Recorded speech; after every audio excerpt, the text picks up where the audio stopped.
Welcome to Word Today. This is Jose Carmel.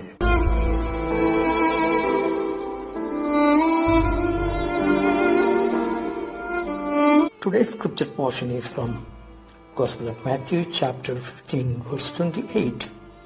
Then Jesus answered, "Woman, you have great faith. Your request is granted." And her daughter was healed from that very hour. The title of this short message is, "Are you troubled? Go to Jesus."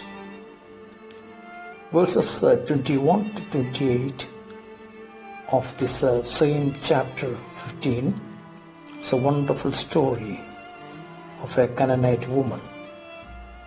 With great urgency, she continued to beg in a loud voice. Men tried to discourage her, but she would not give up. She knew the one she wanted to see could help her daughter, who was so cruelly possessed by a demon.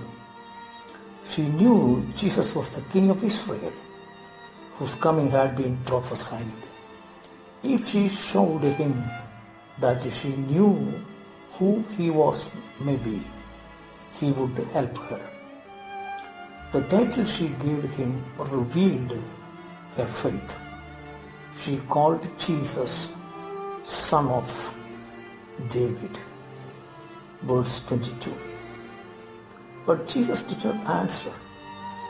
She realized she had no right to claim his attention.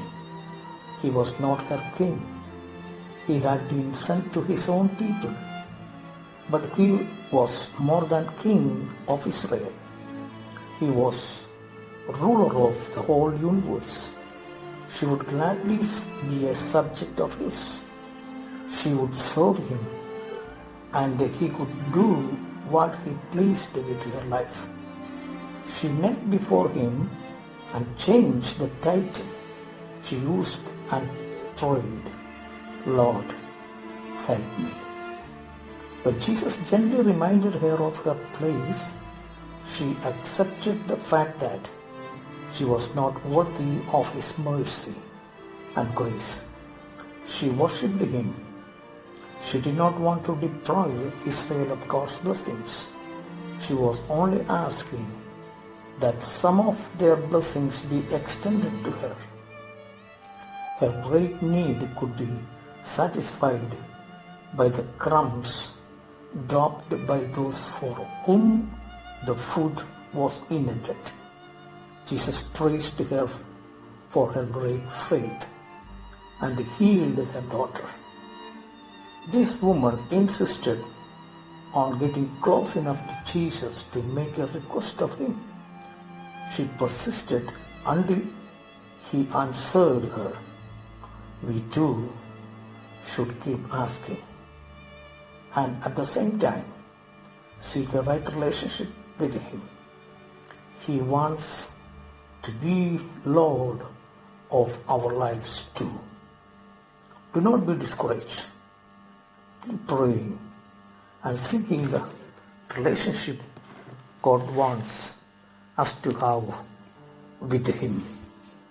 Whenever you feel unloved, unimportant, insecure, remember to whom you belong. Let's pray. Lord, thank you for understanding our troubles and our heart and our sorrows. I need the comfort you give. In Jesus' name, amen.